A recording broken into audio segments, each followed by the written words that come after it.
नमस्कार, एक बार फिर आप सभी का स्वागत है। जम्मू कश्मीर के परिदृश्य में अगर बात करें तो पिछले कुछ समय से लगातार पाकिस्तान की बौखलाहट एक बार फिर सामने आ रही है और अगर हम सीमा की अगर बात करें, एलओसी की अगर बात करें तो लगातार पाकिस्तान की तरफ से नियंत्रण रेखा पर सीज़ फायर वायलेशन की जा रही है और एक लंबे अरसे के बाद इस तरह की सीज़ फायर वायलेशन या इस साल की अगर बात करें तो ये सीज़ फायर वायलेशन नज़र आ रही है और इन सब के पीछे क्या कारण है? आपको बता दें कि पिछले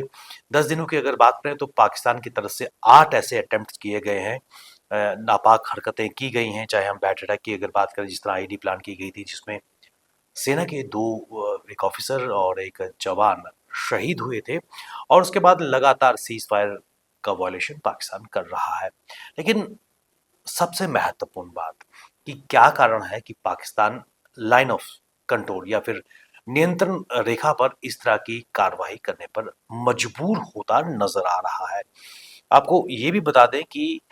प्रधानमंत्री नरेंद्र मोदी का जो फ्रांस का दौरा था, जो आर्टिफिशियल इंटेलिजेंस का जो समिट फ्रांस में था और जिस तरह जोश खरोश से फ्रांस के जो राष्ट्रपति की मुलाकात प्रधानमंत्री नरेंद्र मोदी से हुई थी, उसके बाद अमेरिका दौरे पर गए और जिस गर्मजोशी से ट्रंप की मुलाकात नरेंद्र मोदी जी से हुई है,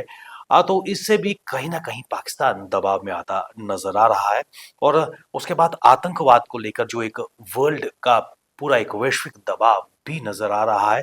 और साथ ही साथ बदलता जम्मू कश्मीर, जो शायद पाकिस्तान ने सपने में भी नहीं सोचा था कि जम्मू कश्मीर विकास की एक नई कहानी लिख पाएगा। क्योंकि पिछले वर्ष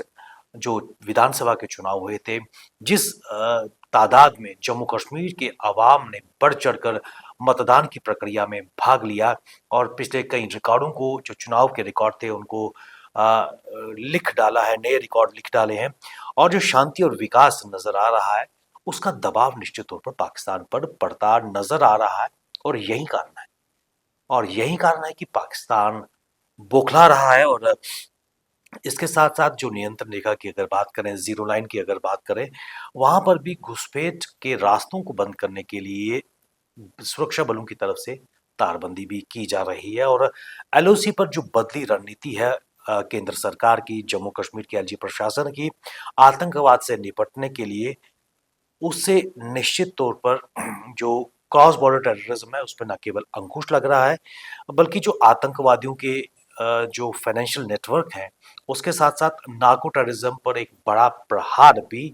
पड़ता नज़र आ रहा है। शायद ही कोई ऐसा दिन गुज़रा होगा कि जब जो मादक पदार्थ हैं, उनकी तस्करी को विफल किया गया है, बड़ी मात्रा में जो प नार्को जो प्रोडक्ट्स हैं, उनको पकड़ा गया है। और कल की अगर बात करें, 2 कश्मीरी युवाओं को लखनपुर के पास इंटरसेप्ट किया गया और लगभग साढ़े 3 करोड़ की नकदी के साथ, कैश के साथ पकड़ा गया है और ये युवक कश्मीर जा रहे थे। निश्चित तौर पर ये एंगल भी देखा गया है कि कहीं न कहीं जम्मू कश्मीर में जो आतंकवाद है उसको शह देने के लिए जो फाइनेंशियल एड या फिर उस नेटवर्क को या फिर ओवरग्राउंड वर्कर्स हैं, उनको माली इमदाद पहुँचाने के लिए ये कैश लिया जा रहा था और इन सब पूरे चाहे हम इंटरनल डायमेंशंस की बात करें या फिर एक्सटर्नल डायमेंशन की अगर बात करें तो जो इस वक़्त रणनीति ली गई है आतंकवाद से निपटने के लिए, उससे पाकिस्तान कहीं न कहीं बौखलाता नज़र आ रहा है और यही कारण है कि सीज़फायर का वायलेशन पाकिस्तान की तरफ से किया गया है। जो आईडीबी प्लांट की गई थी, वो निश्चित तौर पर बैट टीम का ही हिस्सा था, लेकिन इस सीज़फायर वायलेशन का भारतीय सेना ने डटकर उसका रिटेलिएट किया है और ये माना जा रहा है कि ज़बरदस्त क्षति कोलेटरल डैमेज पाकिस्तान सेना को हुआ है। कई जवान उनके इसमें मारे गए हैं जो भारतीय सेना की तरफ से काउंटर जवाब दिया गया है और इसके साथ-साथ जिस प्रकार एलजी प्रशासन निश्चित तौर पर सख्त नज़र आ रहा है और अभी 2 दिन पहले ही 3 सरकारी मुलाज़िमों को नौकरी से बर्खास्त कर दिया गया है क्योंकि उनके जो लिंक्स थे वो टेरर के साथ थे। कहीं न कहीं वो सपोर्ट कर रहे थे और यही कारण है कि एक सख्ती के साथ एलजी प्रशासन भी इस पे काम कर रही है और इसमें कोई दो राय नहीं कि जम्मू कश्मीर बदल रहा है। जो स्थानीय युवा है वो इस वक़्त कहीं न कहीं अपना रोज़गार कमाने की फिराक में है। पत्थरबाज़ी आज इतिहास का हिस्सा बन चुके हैं और पाकिस्तान का जो प्रोपेगेंडा है आज पूरी तरह उसकी हवा निकल गई है। यही कारण है कि लगातार पिछले कुछ दिनों से 8 ऐसी हरकतें पाकिस्तान की तरफ से दी जा चुकी हैं और जो भारतीय सेना का जो जवाब आया है, उसमें कई पाकिस्तानी सेना मारे गए हैं। ऐसे में केंद्रीय गृह मंत्री अमित शाह की अगर बात करें तो उनकी तरफ से भी हाल ही में सिक्योरिटी रिलेटेड मीटिंग बुलाई गई थी, जम्मू कश्मीर की सुरक्षा की उसमें समीक्षा की गई थी और प्रदेश के आंतरिक और बाहरी सुरक्षा परिदृश्य का जायजा लेने के बाद उन्होंने आतंकवाद से निपटने के लिए स्पष्ट निर्देश भी दिए हैं और यही कारण है कि जो न केवल आतंकवाद बल्कि जो आतंकवाद के समर्थक हैं उन पर भी अब शिकंजा कसता जा रहा है। वहीं जम्मू कश्मीर के जो उपराज्यपाल हैं मनोज सिन्हा उनकी तरफ से भी इस तरह के स्पष्ट निर्देश दिए हैं कि जीरो टॉलरेंस ऑन जो टेररिज्म है और न केवल टेररिज्म बल्कि जो नार्को टेररिज्म है उस पर भी कड़ा प्रहार करता हुआ नजर आ रही है जम्मू कश्मीर प्रशासन की अगर बात करें। और इन सब के बीच पाकिस्तान की जो माली हालत है वो किसी से छुपी नहीं है।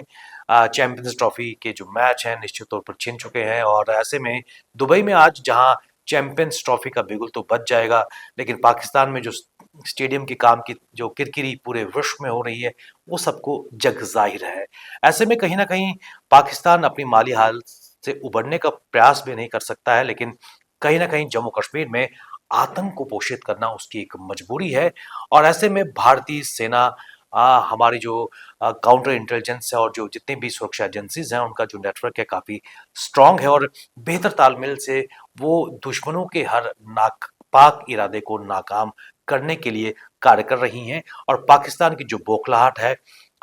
ये माना जा रहा है कि आने वाले समय में क्योंकि जो बर्फबारी का सिलसिला अभी थम गया है तो ऐसे में घुसपैठ के कई और प्रयास भी देखने को मिलेंगे ड्रोन के माध्यम से, चाहे हम नार्कोटिक्स या फिर एम्यूनिशन या वेपन्स गिराने का प्रयास भी पाकिस्तान की तरफ से लगातार हो सकता है। लेकिन हमारे सुरक्षा एजेंसीज पूरी तरह तत्पर है पाकिस्तान के इन इरादों को विफल करने के लिए। तो आप बने रहिए हमारे साथ, हमें दीजिए इजाजत। नमस्कार।